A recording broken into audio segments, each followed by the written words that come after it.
Okay, let me share my screen.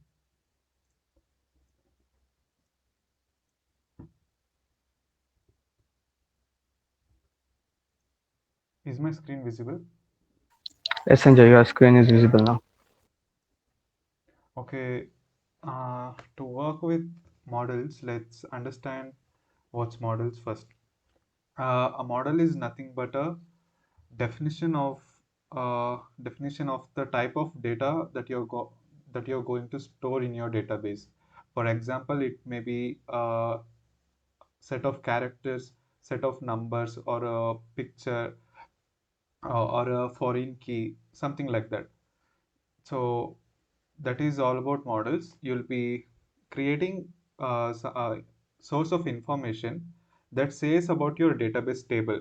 Uh, if the table contains numbers, if the table contains characters, text box, or something like that, or Boolean values, true or false, anything is possible. So then the next part is we'll also define how the fields are gonna behave. For example, if you delete a user, so all the user data also must be deleted. That is the behavior linked to the user table. Uh, we'll be creating a table. For now, this is what is meant by table. Next, Django has a feature called ORM, that is Object Relational Mapper. In Django, we need not write any SQL code for querying the data or creating any tables. But what's the role of ORM? Let's answer that first. So uh, models are classes. So you create a class, and uh, for example, in your form there's a title, and that is a character field, a set of characters, and there's a author that is also character field, and you want a date of upload, that is also character field. This Django ORM is purely in Python, which can uh, make changes to your SQL database without you writing any SQL. So how is that possible? We'll be discussing that later. So this is how the difference would look like. If you create a object relational mapper using Django, this is how the code would look like. And if you create a SQL code to have the same functionality, this is how the SQL code would look like. So we'll be doing both. For today, we'll be doing with a ORM, and tomorrow we'll input all the data into the table that we created using the ORM, and we'll be retrieving the data using SQL because we have to use some SQL in our projects. So uh, to make that happen, we'll be writing some SQL to query data. That will be done tomorrow. For now, we'll just create a model and see how the ORM feature works. Next thing you need to know is get versus post requests. When you send data over your browser to the server, there are many types of requests. Most used are get and post. Using get, when you use get and submit something, all the details will be sent in your address bar itself. For example, as you can see here, there's a name being sent, there's email being sent. These are clearly visible. What if you have to send some confidential information, like maybe your account details or your passwords, that cannot go in like this, right? If it goes in like this, it is clearly visible and it will be easily hackable. So to avoid that, we use post request. What post request does is, it eliminates all the uh, things going in the address bar. It will send anonymously. So the user or anybody who's accessing cannot see what's being sent from browser to the server. So it will be sent through a HTTP request. This is how it will be sent. your browser, and there will be a request using the request will be using post method to send the data. So that is the difference between get and post. We'll be using post as default because get is insecure, so we need not to worry about that. We'll be directly using the post method. And then finally, when handling forms, there's a security breach called as CSRF. CSRF means cross-site request forgery. This is nothing but when you're handling the forms, uh, you might you might see a form where you're being asked to fill your normal details like account number or something that is very general. But what happens is, uh, if there's an attacker or a hacker, he might, uh, how do I say, he might forgery the form. What you're seeing and what is being sent, those are two different things. So to make that not happen, Django has a feature called CSRF tokens that we'll be looking forward and be using it. And so I'll just quickly explain what does this mean. Uh, Now you have a form. Let me take an example. You have a general form like this. Instead of name of medicines, let's say you have an account number. You fill in the account number. You fill in some other details, your name and something else, and you press submit. This is what you are seeing, but behind this, it will not be the same. That is called as forgery. They make a your because you are sending the request, the bank servers will obviously accept your request, but you don't know what type of request you are sending. It might be retrieving like cash, it might be transferring cash. So what happens is, you might not know, but it will be happening in the backend that they're attacking your forms and making a forgery out of it, and they'll be accessing your personal data, and and they use it to contact your bank servers. So that we'll be looking forward to handle that as well. This is very important when you handle forms.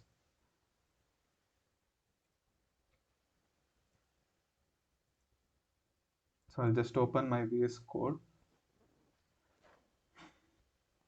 So inside of your source folder, there's your main app folder, and there's a file called models.py. That is what we'll be working on today. There's a import being done already by default. So we'll be creating models for this form. Okay, for request medicines form. So in this form, we have name of the medicines, quantity of the medicines, contact number, and full address. These four fields. So we'll be taking care of this.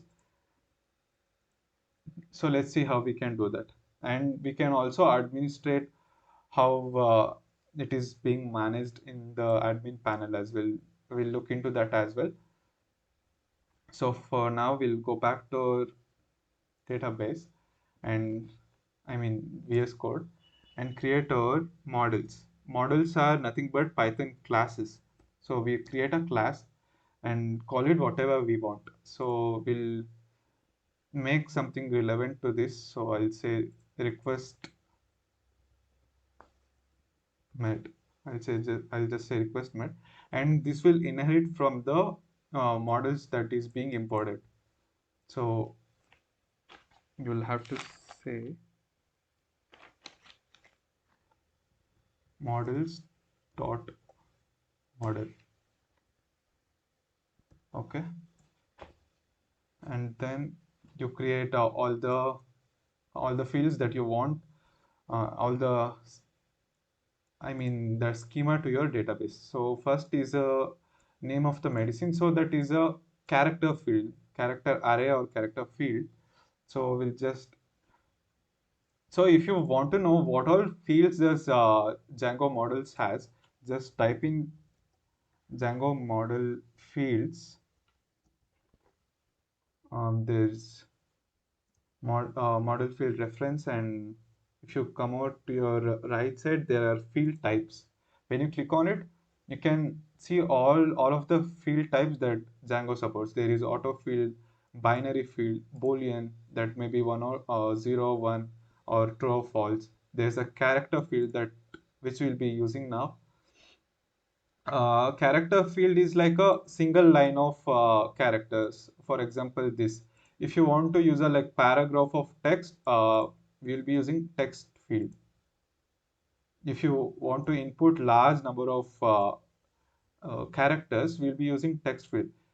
If you are if you are using some name or something like that, we'll character field will be enough. So you can go through all of this. You can note down which you find relevant. So I'll just be using character field for now. Now we can say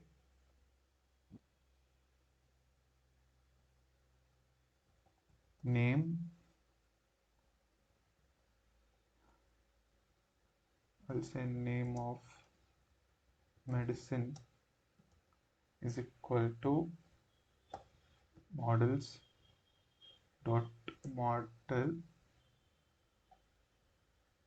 models dot char field, and you can mention some attributes to it. I'll set the maximum length to let's say 100 characters. This is as long as our name of the medicine can go, that is 100. And we can accept null values as well. If they don't fill out the form, let's make it as null. So we'll not be accepting null values. So this line means there's a variable that is of the type models, and it is a character field which can store maximum length of character up to 100. And if you send any null values, it will be false, so it will not be registered. That's what it means. So let's go over and look at our second field. It is quantity of medicine. So this is a number. So for handling numbers, we have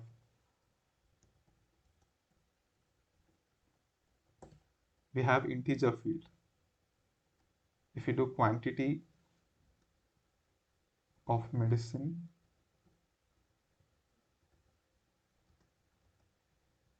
we can say models dot integer field. That's it. Integers can be of any length, so we'll not specify that. We'll head over to our contact number. Contact number is also the same. It is also contact numbers also are also integer type. So we'll just copy paste and set it as contact number. Okay. Then we have address. Address can be a lot of characters. So for address, we'll use text field. Address is equal to models dot text field, and we'll set some maximum length to it, around 1000 characters, and we'll say null is false value. So this is how this is very simple. Models are just like this. If you take a variable name and choose a suitable field for it, and you specify some attributes. These are not necessary, but I'm mentioning it. This maximum length is a very common attribute, so I'm using it. As simple as that. So to now let's head over to our database. From your SQL browser, you go to the location of your SQLite database, and if you see, everything's empty over here. So To uh, apply this schema or apply these definitions what we have created here. There's a command. So that is you should be inside your src folder. So cd src, and then the command to migrate all your definitions to the database. There are two commands. I'll just type it out and say what does it do. Python manage.py migrate. What this migrate command will do is it will generate all the necessary SQL needed for uh, these tables to be created. You don't need to write SQL externally, but it will be auto generated by Python. So when you press this, when you press enter, all the migrations will be entered. You can see there are a lot of tables because these are default tables in the inside of Django. There are permissions, there are usernames. These are all the default ones. So you need not worry about them.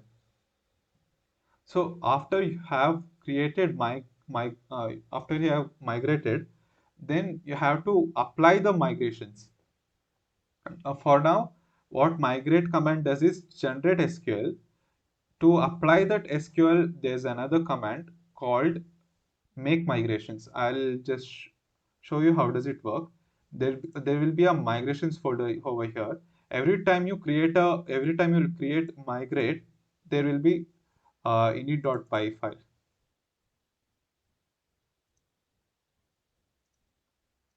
Sorry, when you apply the migration, sorry. So let's go and apply the migrations. To apply the migrations, you say make migrations. So let me,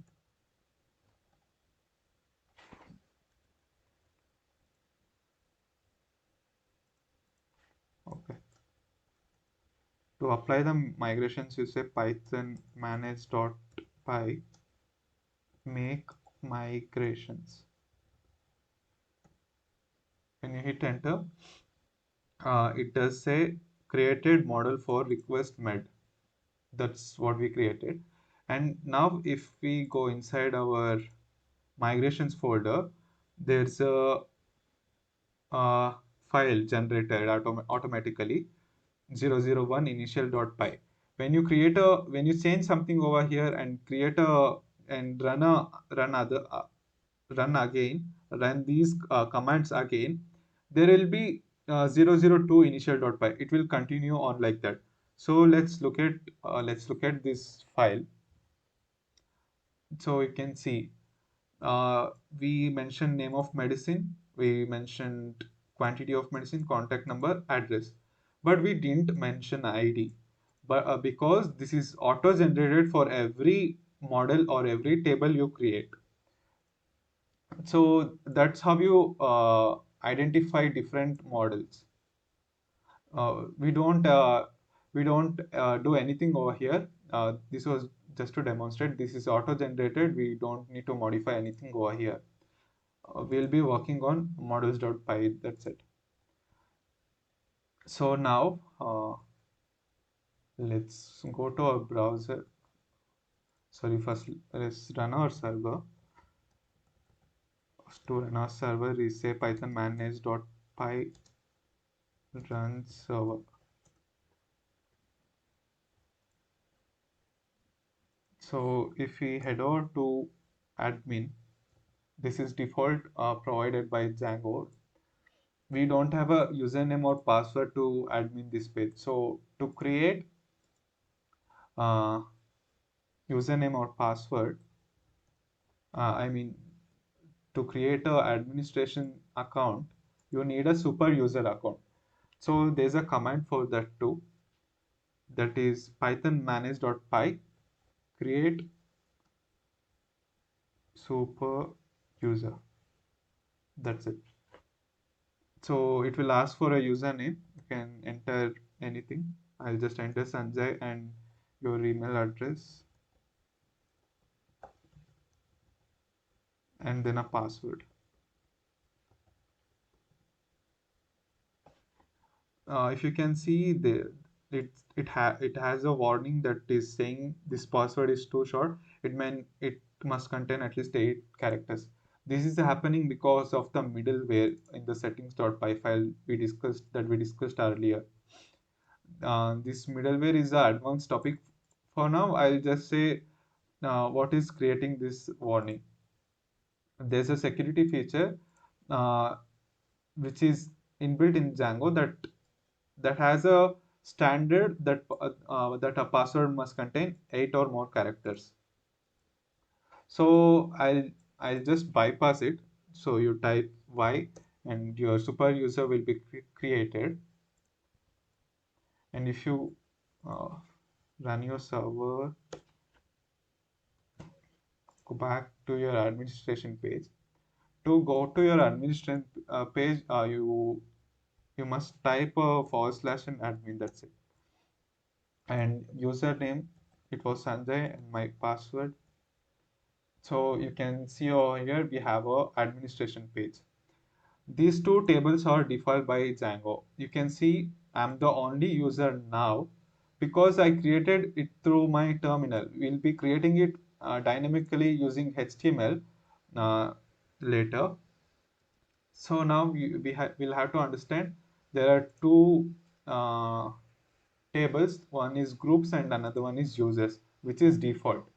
But we created a table called request made, but that must be visible here, which is not, because we need to register to be viewable here. So if we go to our admin.py file, it says register your models here. It is very simple. You just have to import your model. You say from current directory, that is dot models import request method. You just need to make a import of the class you created and then just register it. To register, you say admin dot site dot register and the class which you created, the model. You just pass in and that will be good.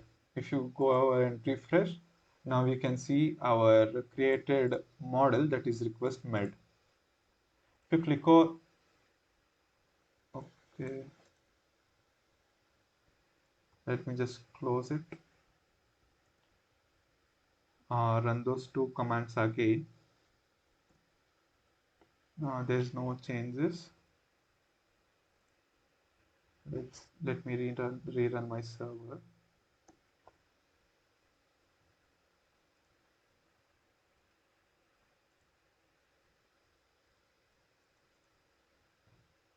So let's go to our SQL browser and see if the table is present over there. Go to your location of the DB SQLite file and open.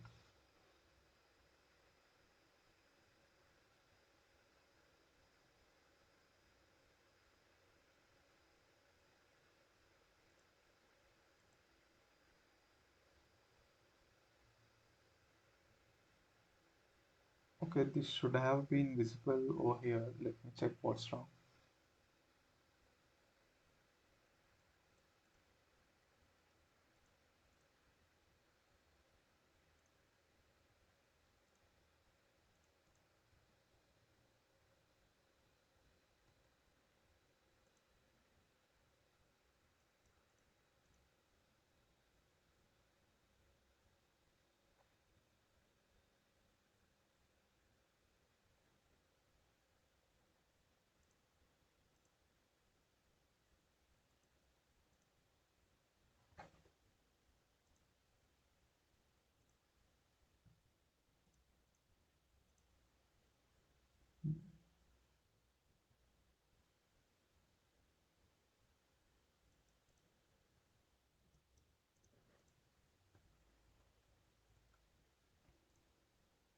Okay, let me run my migrations again.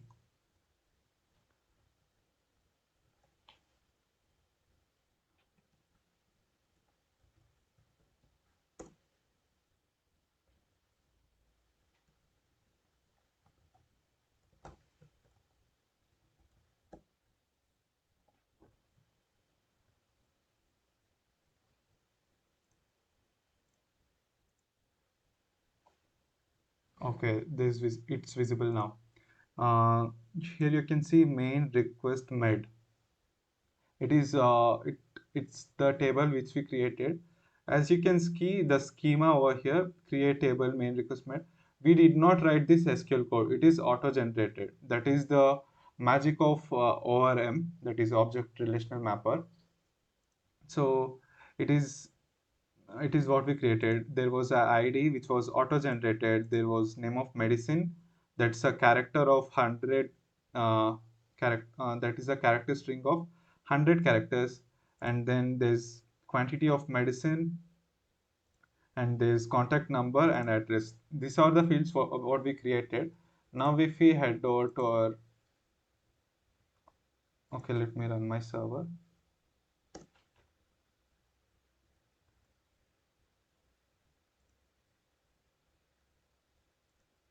Okay, now if I click, I can see all the uh, I mean, there's no inputs value in the table right now.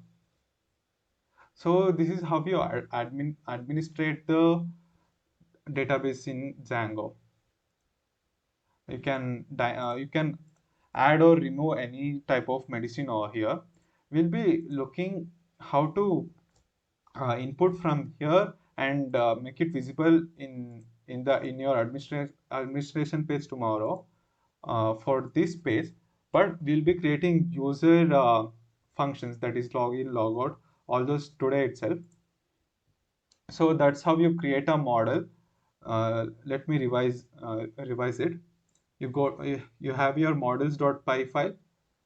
You create a class which is inheriting from models.model, which you have imported here, and you create variable for every field which you want, and then uh, just apply two commands, that is python manage.py migrate, that will generate SQL for what you have what the schema you have created.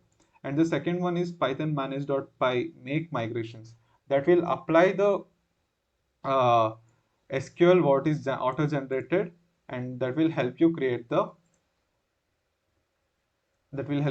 the tables, which you can see here clearly.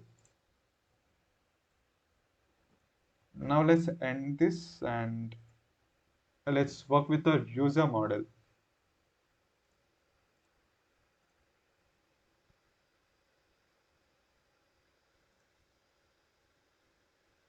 We'll handle that in our vs.py file. So for now, we just have our home page that is returning index.html and a login page. So uh, we'll create one for register. So that will be DAF. I'll call it register, which takes a request argument, which is coming from your urls.py, and then I will to register a user, I'll return the sign up page, return render according to the request. And what's the file I'll be returning is signup.html.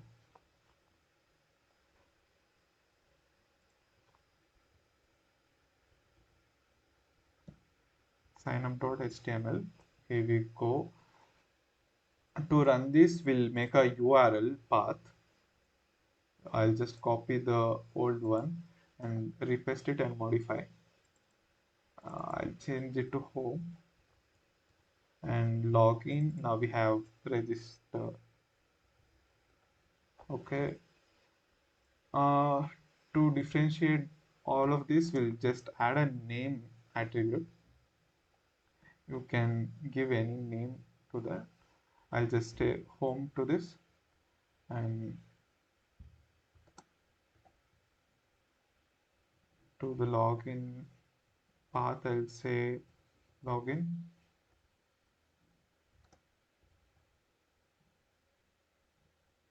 And for the register, I'll say register. You don't have to do this, but it will make managing the paths very easier.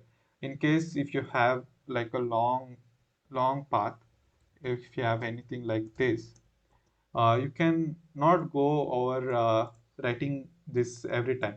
So you can give it a name, simpler name, and you can use this name everywhere.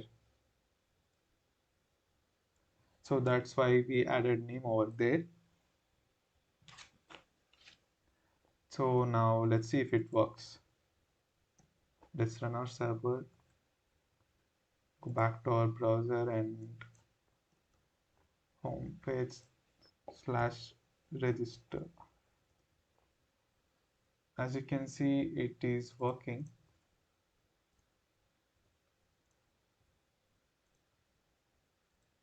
If you do slash register, it's clearly working. Now, okay, sorry, this is the login page. The mistake I did here is I just copy pasted the login view, but we have created a register function for our register thing. So it must be views dot register. So now if you refresh, you'll see the register page. So now let's pull up our register page and see how we can register a user. My register page is signup.html. So as I said, for every template, you need to load the static files. You just need to say load static inside of this percentage and flower brackets. After this, I don't need style CSS because I'm using Bootstrap. That is fine. And for my logo, it's an image file. So I'll need to make it as a static file. As you can see here, it's broken. If I say it's a static file,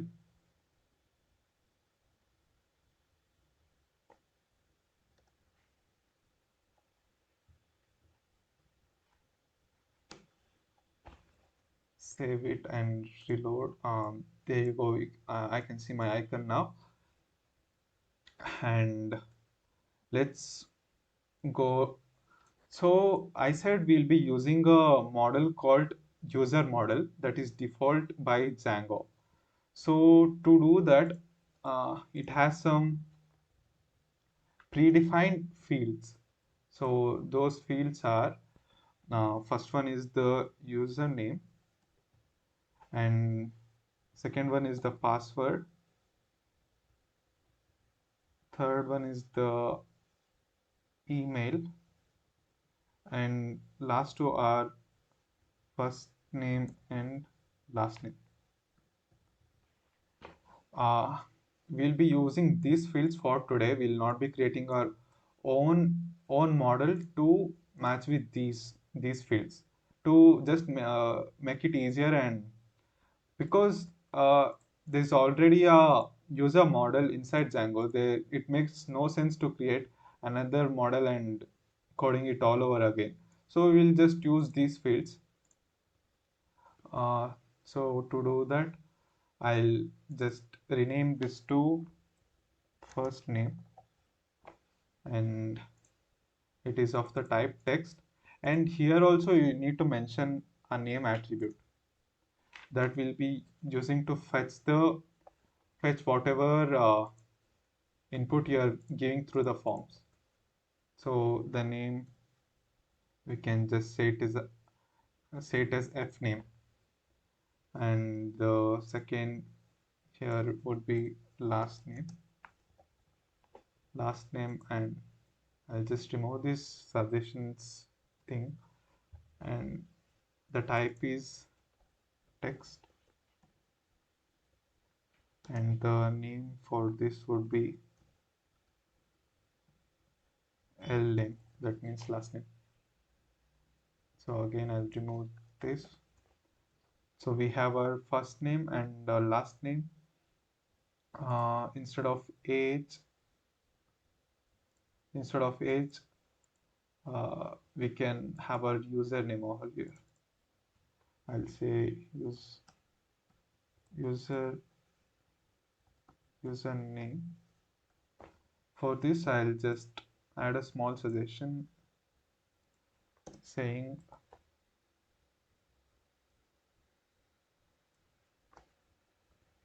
choose a unique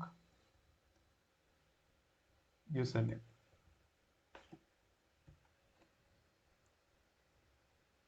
Okay, the type would be text, and then name of this is username. We have our first name, last name, username. We then the last two things would be email and password. So we already have our email. We don't need this postal address for now. So email address is already of the type email. So we'll just create a name for this saying email. And for the password, the type is already password, and I'll just name it as password. I gave them a different name because uh, we will be using these names to fetch the data from our forms in our viz.py. For now, it looks good. So we discussed about post versus get. So how the form will be handled. We said post is more secure, so I'll just mention it. Method is equal to post. Inside that, I'll just add a security token over here to avoid CSRF, that is cross-site forgery. Uh, where is it visible? If you ask me, it is in the middleware. If you can see the fourth line, it says middleware.csrf. So this handles all those sort of things. As I said, this is the advanced topic, so we'll be just using it in our HTML. You just need to mention inside of those brackets and percentage symbols. Just need to say CSRF token. Okay.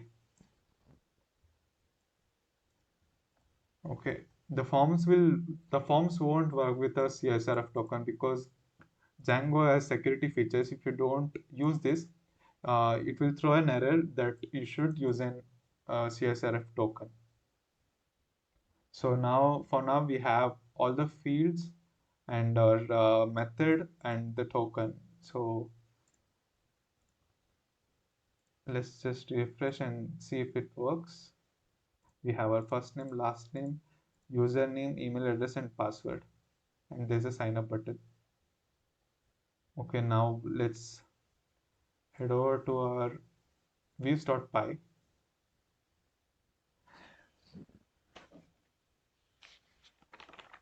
So now we'll use the user, the inbuilt user model. So to do that, I'll just stop the server for now.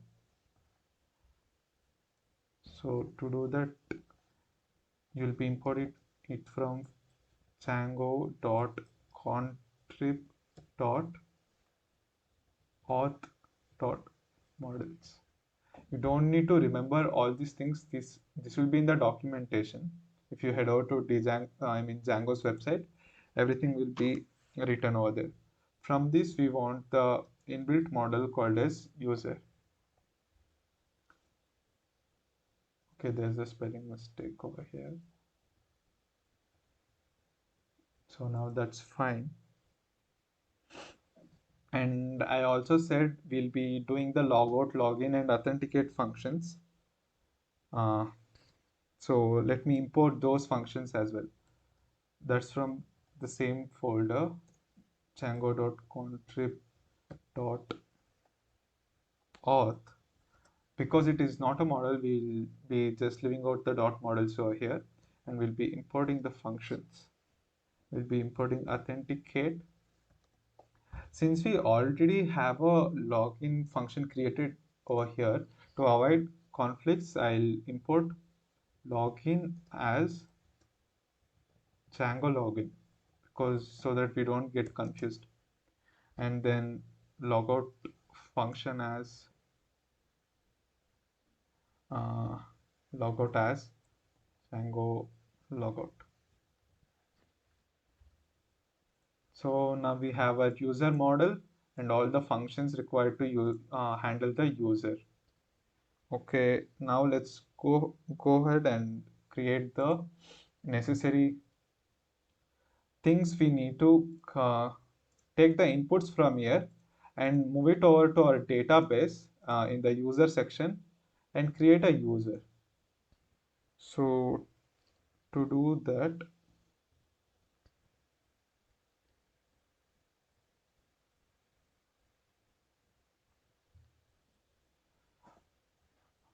first we'll verify if the request, the argument request that is coming in is post or not. We we need to take care of that. If it is a GET request, that will be a security breach. So we need to take care of that. So to do that, you just say request dot method. If request dot method is equal to post. That's how you check it. If it is, then let's move forward.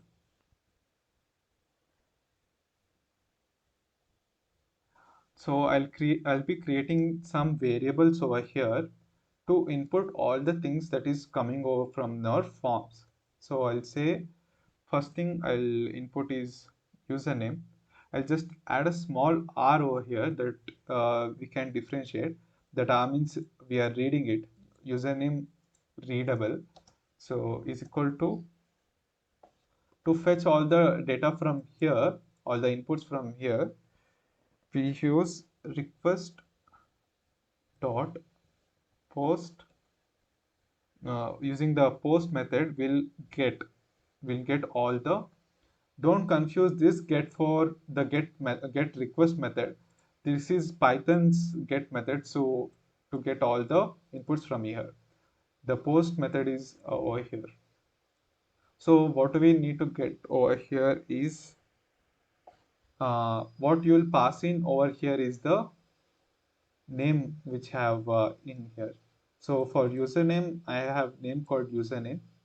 So I'll I'll go to my views.py and I'll just say user name.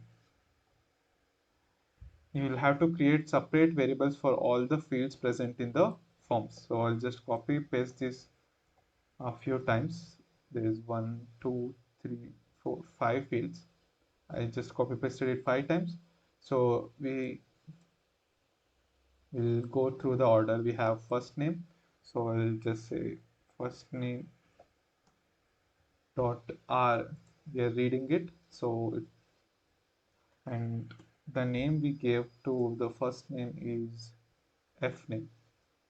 I'll just say f name, and for the last name I set it as l name, and the third field we have is username, so it's fine. Then we have email address, so I'll say email dot email reading the email from. Okay, then the field name we gave to email address is email. Just mention it like that. And lastly, we have our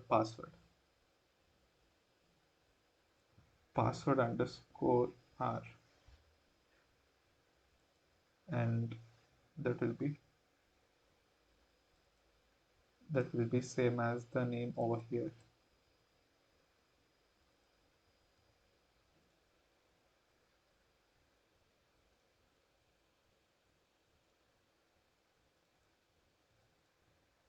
So we linked all the inputs from HTML to our Python variables. So now let's see how we can create a user with all those inputs. So to do that, we'll take a variable named as user, and now we'll be using the user model which we imported over here. So that is user dot objects. User is a class because that is a model, and we are fetching all the objects and linking it with the uh, variables that we have here. It has inbuilt objects, so let me show you. This can be an example of object. So as I mentioned, the user model has objects such as this first name, last name, username, email, and password. So user dot objects dot, there's a function called create user.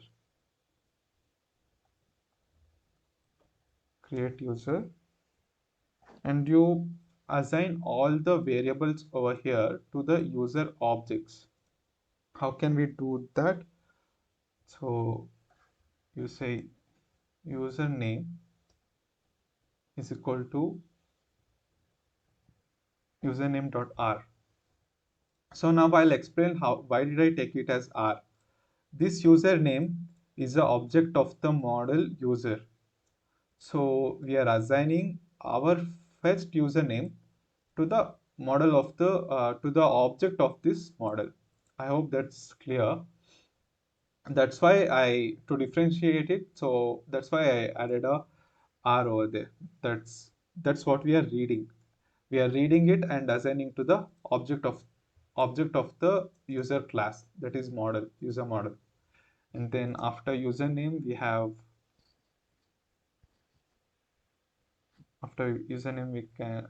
our password. So password.r. Then we have our email. So we'll assign it to email.r. Then we have our first name, that will be equal to our first name.r. And finally we have our last name, that will be equal to our last name.r. So we fetched all the inputs from the form and we passed it over to the user model. So we have just passed passed all the attributes to our user model. So we need to save it. So you just say user dot save. So now let's go and try out if this works. So for that I'll run my server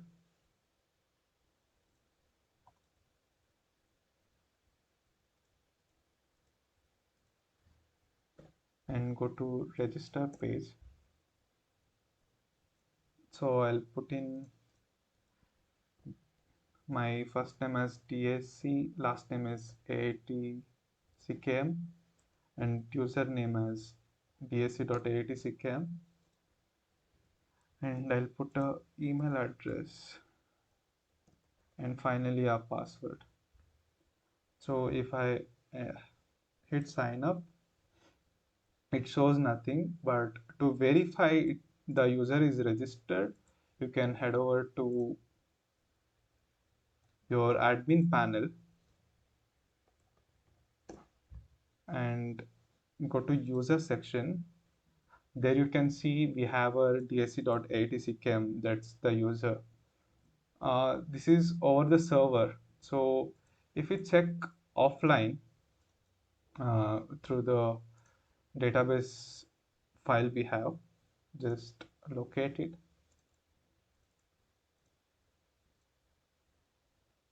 There's auth user table. Inside of that, so let's browse it instead. We have auth users.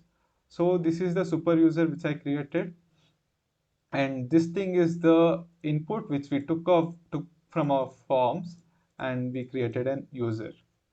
So I'll just create another one, I'll just say it as check one.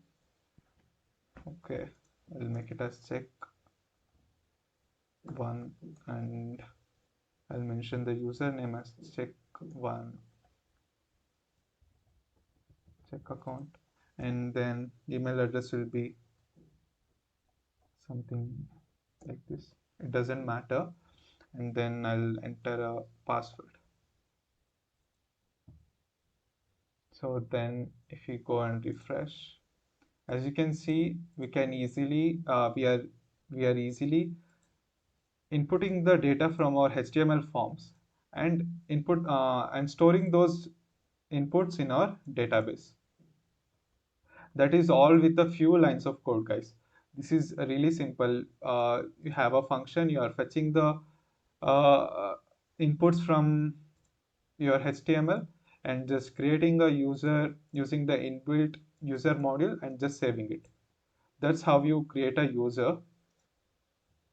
So now we have a user, okay? So now let's go ahead and create a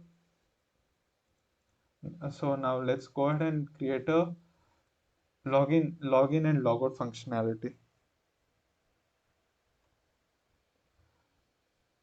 So after we have created the user, after they have registered, they must be able to log in. So we'll use the redirect function and redirect our page to uh, login.html.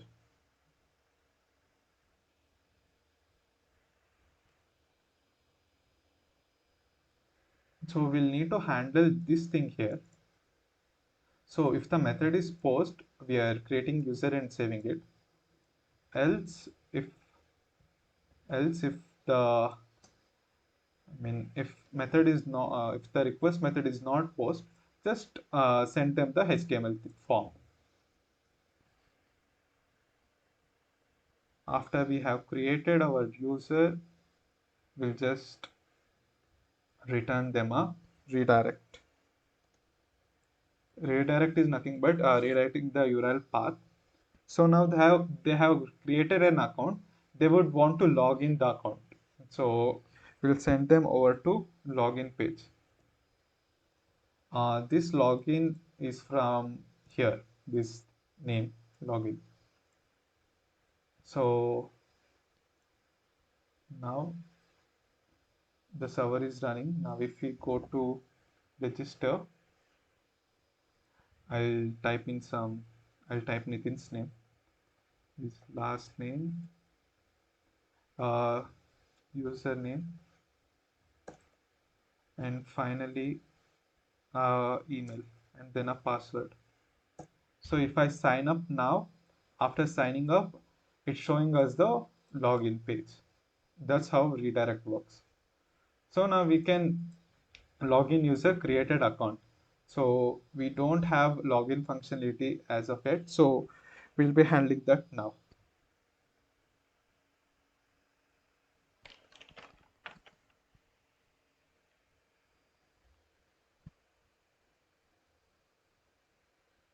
We have a login page written.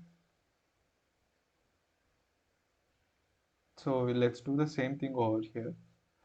As you can see, this is also a form. So let's open it up.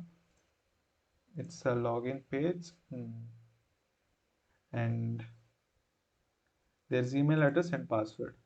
So we'll give a name it to as well, like we did before, as email, and the name for the password will be password. So we have our name. So we need to mention the method over here. So our method will be post, and it's in capital letters. It actually doesn't matter. Then we'll add a security, that is CSRF underscore token. Now our forms is ready. So we'll head out to our views.py and try to use the login function that is inbuilt and try to log in the registered users.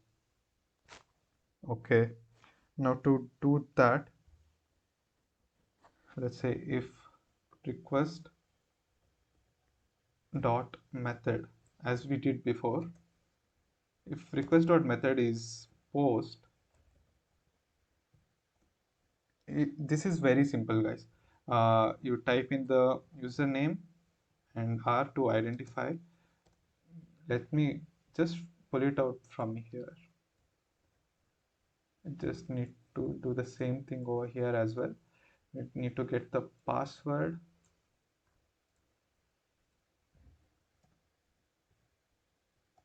We have our username and our password fetched. So to know that we already have an account, we'll use the authenticate feature. So to authenticate the password and know if we already have an account in that username. So to do that, you create a user variable and say authenticate with the request. If so, request is we have a request argument coming in, and we are checking that if the request method is post, and we are using the request again. So this request will be post. So we'll take in the request and username. We'll set the user name of object to our variable what we fetched, and then password to our password.r. So now we have authenticated our user password. Okay, everything's right. So what will this what this does is it returns a null value if we don't have an account, or if the password is wrong or something like that happens, it returns a null value. So if it is not a null value, then we are good to go. The user is authenticated, so we can log him in. Let me come again. This authenticate feature will take in the username and password that you enter through these fields, and and authenticate if we already have an account, if we already have an account, and if the password is right. If those two conditions are met, then it doesn't return a null value. If anything goes wrong, it returns a null value. So we can say if the user variable which we have over here is not none. If it is not null and empty, that is, if the user is not none, then we are good to go. So let's just use Django login with the request. Let's log in the user. It is as simple as that to log in Django. We'll just take in the request and uh, we'll pass the authenticated user over here. So we'll do that authentication part with just a function.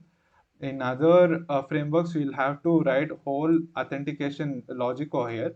Django makes it simple. It will just authenticate the user taking their username and password which they enter over here, and it returns a null value. If if everything goes right, it will not be null. So we'll just say Django login the user, which is already authenticated. I hope that's clear. Uh, we have a home page. We'll make it visible to only the authenticated users, so logged in users. If user doesn't have an account, he must create an account, then he must log in. Only then he'll be able to see the home page. So we have done that here. We have created a register. We have created a login function. After we log in them, we'll redirect them to home. Our home is nothing but views.home. If you go to views.home, that's our index.html page. So, okay, not just redirect, we must return the redirect. So I hope that's clear enough. Okay, now let me try to log in one of the accounts. So I forgot to tell you about the security, another security feature over here. So let me open the database. Uh, it's the browser data and go to our auth user table. Uh, if you can see, I entered the passwords as 123 for everything. And here, if you can see, it is automatically encrypted. So it follows a SSA 256 algorithm. So we can see how hard it is, how hard it will be to crack any passwords which we have handled through Django. I just entered 123 3-digit password. It encrypts it to such a big uh, code. So that's one of the security feature. Now let's go and log in, check account, check one, and the password will be 123.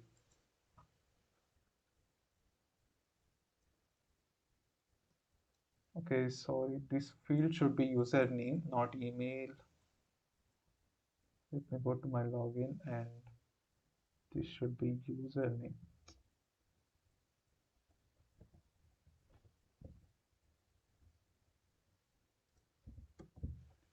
And the type is text, sorry. And the name is username. Okay, now we are taking this username over here and assigning to the variable. So everything's fine now. Now if I refresh, it says username. I'll say check one and password was 123. If I hit login, I am able to see the home page. Okay, sorry, let me go back and exit the running server and let me try entering a wrong password.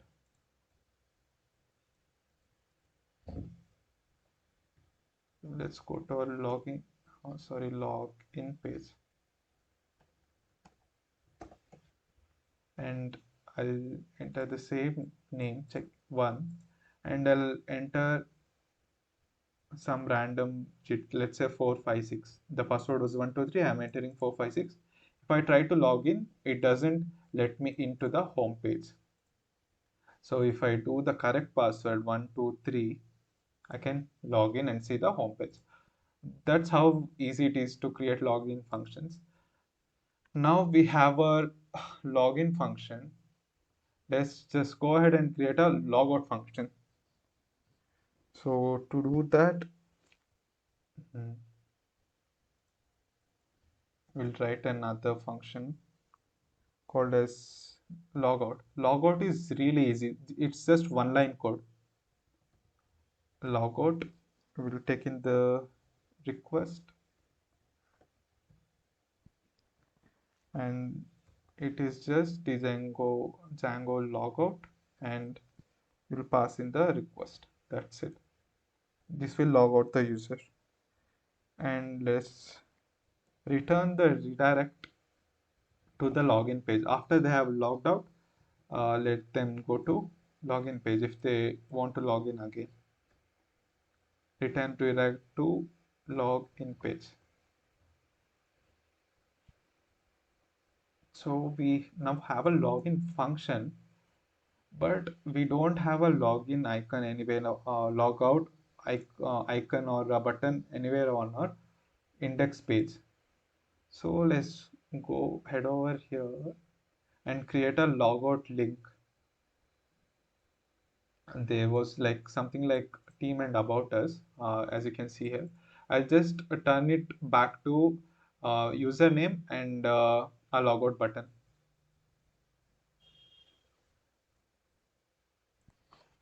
I'll just add two spans.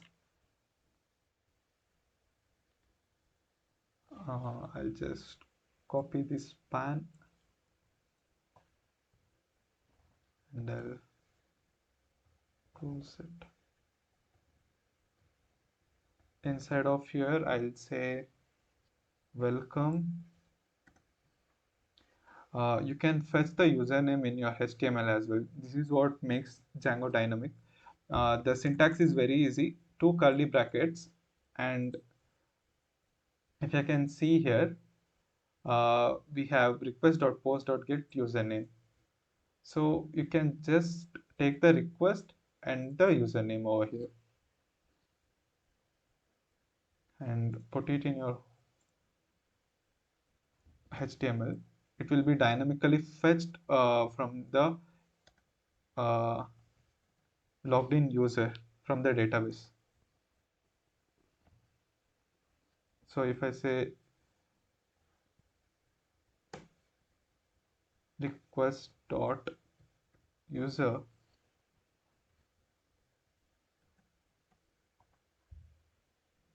and I'll also create a logout button. I'll just create a hyperlink for that. Inside of this, I'll create a tag.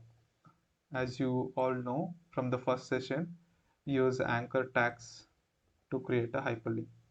Inside of this, I'll put a href to logout. Now we head over to our URLs folder. We don't have a logout function over here. I mean logout path. We have a logout function, but this logout function is not linked anywhere in our URLs file. As you can see, all other functions are linked over here, but we don't have a logout function linked. So I'll just say path log out and we start logout. I'll put the name as logout. So this name is what you're seeing over here, the href. Okay, to create a hyperlink using name, there's a syntax that is same as that, a curly bracket, a percentage symbol.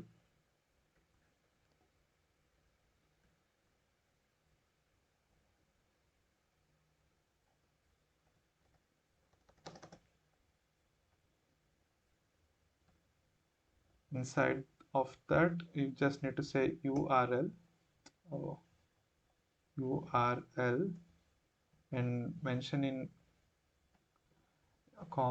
inverted commas. This is the syntax. You just have to say log out. I hope this is clear. Now let's head over to our login page and try if that works. If you say log in actually, and then enter a username, for this I'll enter as Nitin Chawkal and password is 123 as well. So if you can see over here, we have welcome Nitin, but I'm not able to see the logout button. Let me see what's wrong over here. Okay, I mentioned to forgot.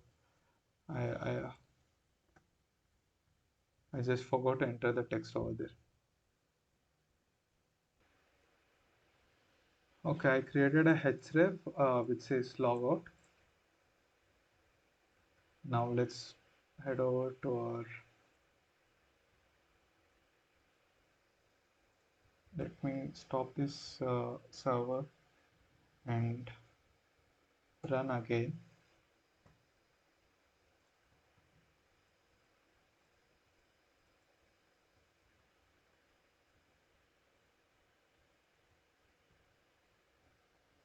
And now if I go to my login page and I log in, here you can see the first name, welcome Nitin, and I have a logout link over here. That's how it works.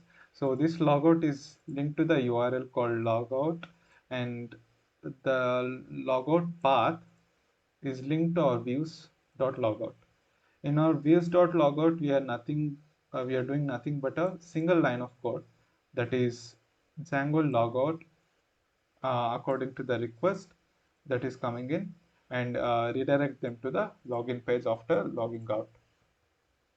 So now if I click logout, I'll be logged out, and I'm back to my uh, what the login page. Now if I try to access the home page, I can still access it. So this should not be able, because there's no point of creating the users then. So we'll handle that.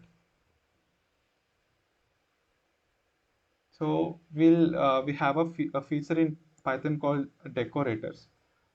A decorator is nothing but a function which takes a function as an argument and checks the required conditions. So you don't need to worry about that. You can go through it if you want later. So I'll just show you how you can use it. From Django contrib.auth.decorators, import login required. And we can use this login required wherever we want a login. As the name suggests, wherever we need a login to be able to access the page, we'll just add this required decorator. It starts with the @ symbol. What this does is, before entering the home function, it checks the condition over here. If login required, if the user is login, then only it will execute this function. That's how decorators work. You can put it over a function that will be executed first, and check some conditions. If that works, the main function will be executed. So login required. If they are not logged in, we can input a login URL, which is to our login page. So that's it. So now we are on a login page. So I'll enter Nitin Jagal 123 and log in. Now we have Nitin. Welcome Nitin and log out. Currently we are logged in with Nitin's account. If you log out and then try to access the home page, it redirects us. It redirects us to the login page again. We cannot enter the home page now. That's how you handle the login.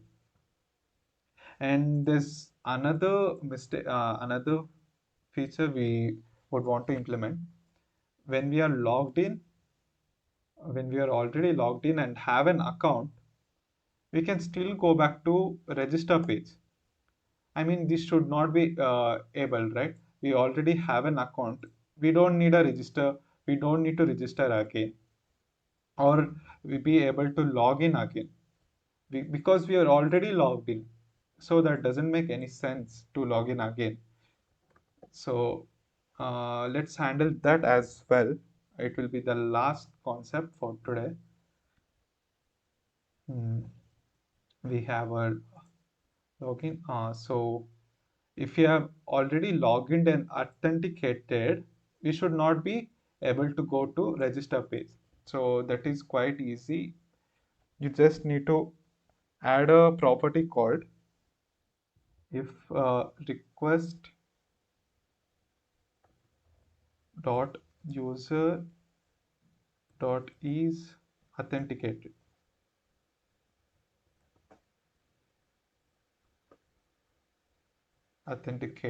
It's not a function, it's a property, so you don't call it with the brackets. And if user is authenticated, we don't need to register him. So we'll just redirect redirect him to home page. Redirect, and I'll just say home. We need to return this as well. Else, else if he's not authenticated, I mean, if he's not authenticated or logged in, then he can go ahead and register himself. That's as simple as that, guys. Hope you are able to understand. We'll just make sure the indentations are correct. I'll just go through it once again. There's a property called is authenticated to know if the user is authenticated or not. So when we use that property in a if statement, if the request dot user is authenticated, we should block him from creating another account when he is already authenticated and logged in. It makes no sense to create another account while he is logged in. If he wants to create another account, he should be logged out. So while he's logged in, he'll be redirected to home every time when he tried to access the register page. Let's do it same with a login as well. So just copy this thing and put it over here. Make sure you indent it. If the request user is authenticated, then take him to home. Else login him. If he's not if the user is authenticated, take him back to home. If he is not authenticated, let him log in. There's no problem. That's how it works. As you can see, it is only 53 lines of code. I can make it a bit smaller, and 50 lines. With 50 lines of code, we managed to authenticate, login, and all these functions. So let's try it out. I'll log out him. Now Nitin is logged out. If we try to access home page, we are not able to. It will redirect us to the login page again. So now while log in with Nitin's account, 123 login. Now if I try to go back to my login page, I'll be redirected back to home because I'm logged in. It makes no sense to go back to login page and also the register page. So let's just check that if it works. If I go to register, it redirects back me to home page. That's how it works. Now if I log out, I can go to register, I can go to login. There's no problem. Hope that's clear, guys. If I type login, I'm able to go in. Now for the last time, let's check our users. This is what we entered in our registration form. Finally, let's try to add one more account. Uh, Slash register.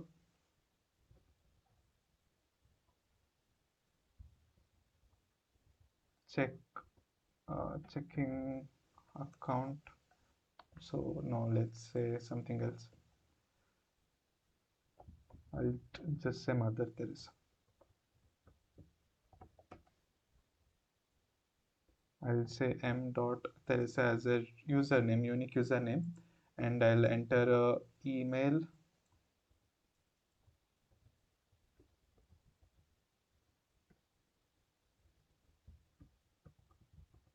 and our password will be 123. If we sign up, uh, after we sign up, we'll be redirected to the login page. So now if you go and refresh, we have M Teresa. As you can see, there's a username and the password. Password is hashed with the SHA-256 algorithm. and that's it. So if we go ahead and check in our database file as well, src, and browse data, if we go to auth user, you can see there's a Mother Teresa account. There's last name as Teresa, first name is Mother, and there's an email. So we are able to take in the inputs from the form and store it in our database with a inbuilt model, with the inbuilt user model. Tomorrow we'll be doing with a custom model for all the request medicines, all those pages. So now for the final time, I'll just go and log in this account. So it says welcome mother and logout. Uh, so that's it for today, guys. Hope you enjoyed the session. And tomorrow we'll be looking forward to uh, create our own models for the forms we have: request the medicines, donate medicines, and available medicines form. We'll retrieve the available medicines using SQL, because we have to use some SQL queries in our project. So we'll do that tomorrow. I hope this session was understandable. Thank you, guys. I'll share all the files in the mail. Thank you.